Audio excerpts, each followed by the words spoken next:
It's time to talk about Fantastic Four 374. It's time for Marvel in the 90s. Fantastic Four 374. This is the new Fantastic Four versus the old Fantastic Four, you can call it. Written by Tom DeFalco with artwork by Paul Ryan. This comic holds a special place in my heart because back in 1993 when this book came out, I had been reading Fantastic Four off and on. I had been reading X-Men books. I'd been reading Batman and Superman and Spider-Man and Iron Man. And then one day I had to walk home from school. And on my way, right down the street from my house, was a comic shop called The Comic Shop. I walked in, and for the first time in my life, with my own saved lunch money and mowing lawns money, I bought some comics. And the first comic I wanted to buy was this one, because it had the most characters on it, because I loved all of these characters. So let's talk about this story. So what has recently happened in this run up to this point is that Johnny Storm, the Human Torch, had set fire to Empire State University. He was being accosted by Elijah and a few other villains, Davos the Devastator and Payback the Power Skrull. In 371, he went Nova to fend them off. Elijah, by the way, is the Skrull that pretended to be Alicia Masters and wound up marrying Johnny. We'll cover that book one day, 358. But 374 opens up with Spider-Man seeking out Doctor Strange's help to go and help Johnny Storm because he has ran away. Okay, so he's not taking accountability for his actions. Doctor Strange pulls a death card and is worried, but in straight up Secret Defender style, he at the asking of Spider-Man seeks out his former compatriots in the new Fantastic Four: Wolverine, Hulk, and Ghost Rider. And of course, Hulk has gone through some changes. This is the smart Hulk. Still a little bit of a bully. Back at Four Freedoms Plaza, by the way, because there's no Baxter Building here, it's Four Freedoms Plaza. It is still recently destroyed from Infinity War, and you got Reed and Sue arguing. They were doing that a lot at the time. Sue is in her Psylocke-esque type costume, under a little bit of influence of Malice, but not quite. They were trying to really like 90s-ify the Fantastic Four during this story. But for me, as like a kid, 1993, I'm like 12 years old. This worked for me. So they have their little argument. Doctor Doom is building a new suit of armor to store the power of the Rogue Watcher. He had just recently gotten the power off of a Watcher. More on that developing. So the Fantastic Four has quit arguing long enough to go and seek out Johnny Storm. Johnny Storm is hiding. And then there's the new Fantastic Four, along with Doctor Strange in his astral form, going out there to help him out, trying to find Johnny Storm. I really love Paul Ryan's artwork. He is such an amazingly talented artist. Look at those backgrounds. Look at that perspective. Look at those figures. There's power in the Hulk. There's coolness in Wolverine. There's just awesomeness coming out of Ghost Rider. Spider-Man looks real. I mean, it's just a great shot right there. So they're all deciding when they meet up with Johnny Storm, they're going to make him answer for his crime. Spider-Man's trying to calm him down. Elijah is watching along with Davos and Payback. Elijah, Laser Fist. Trust me, dope-ass character. Underutilized. So anyway, the new Fantastic Four show up. Johnny's not having it. He throws up the Fantastic Four flare. And then he starts fighting, right? But the Fantastic Four show up. So you got the old Fantastic Four versus the new Fantastic Four. By the way, absolutely love the leather jackets and Reed's vest. I dig this shit, man. I really do. And then what happens is just several pages of absolute great comic book action rendered impeccably well by the artistic talents of Paul Ryan. You got Reed. Wolverine can't penetrate his skin. Him and Sue are helping each other out, even though they're kind of on the outskirts of each other. Some really great Thing and Hulk fights here. And I love how when you're reading this book, you're seeing things happen in the background that are coming from the scene before or leading into the scene afterwards. Really great rendering here. And eventually Hulk just says, let's just end this, man. We're going down. Look at that. When Hulk just smashes things down like that, and you see him go through the roof as the other action is happening. Really great stuff right there. Sue knocks Wolverine down. He gets all mad. He's like, cute lady. Real cute. Let's just see how much punishment that invisible force field can really take. And she's like, take your best shot. He's like, you got it.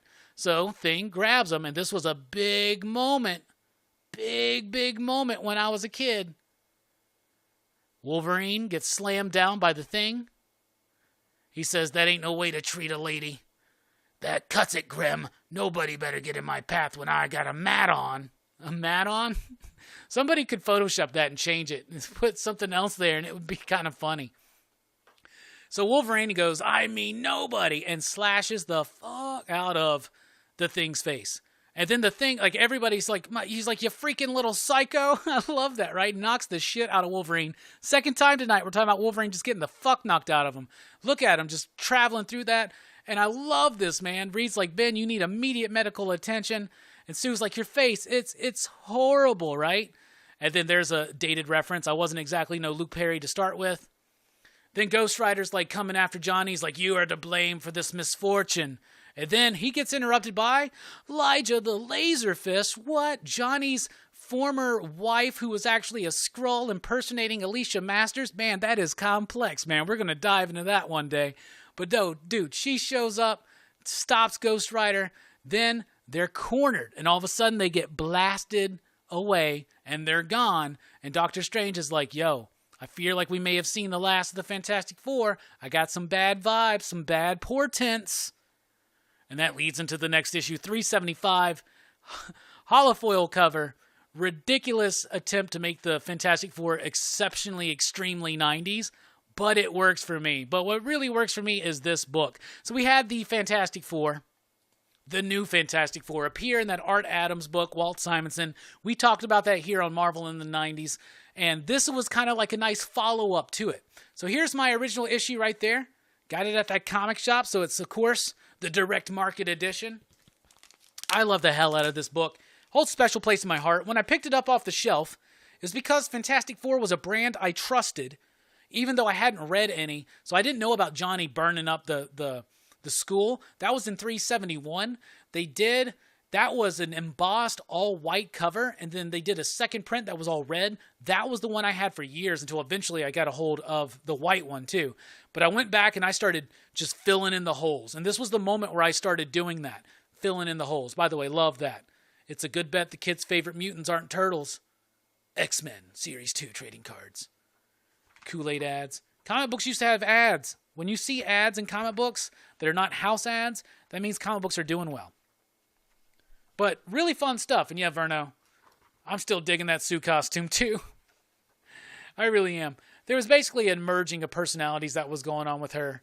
But man, this stuff pops. It still pops on newsprint. It works. It works so well. I'm starting to really, look at that Tom Glavine card. I'm starting to really appreciate newsprint more and more the more I watch cartoonist kayfabe. But man, this made such an impression on me as a kid. Fantastic Four. Oh, and then right there they showed you, like, the cover of the next issue. And I could not wait. Well, we're going to dive into that soon. Look at that. Advertising the VHSs of the X-Men animated series. Oh, this is prime time, man. Prime time for Robbie. Reading comics, man. Started reading them in the 80s. And then in the 90s, I just exploded in interest and just stayed at it all the time. This book holds a special place, though, man. So, like, I love the Fantastic Four. I wanted to see them. I also got Spider-Man, Hulk, Ghost Rider, and Wolverine, and Doctor Strange, and a setup for Secret Defenders. Bruh. You know I love that book. Love that book. It's not exactly a masterpiece, but for me it is. It's old school. It's got subplots dangling. It's picking up from things. I read this. I understood this as a kid. I understood. So there was other stuff that had happened. Doom had stolen this rogue watcher's power. It was like not Uatu, but it was Aaron. He was like a rogue watcher. He went against the vow, and Doom had stolen his power. And that's where Miss Marvel, so the woman in here is Sharon Ventura. She was the original She-Thing. And then she, at this time, was Miss Marvel. That's her right there. And she's been changed back into human form. We come to find out that's because Dr. Doom did it. So she's like kind of spying on him for them. Spoilers. Anyway, this is a great run of Fantastic Four. Tom DeFalco, Paul Ryan, great stuff. Man, but as a kid, I understood there were things that had happened before. It made me want to go find those issues. Does that happen today? Hopefully it does. But anyway, that was your segment of Marvel in the 90s.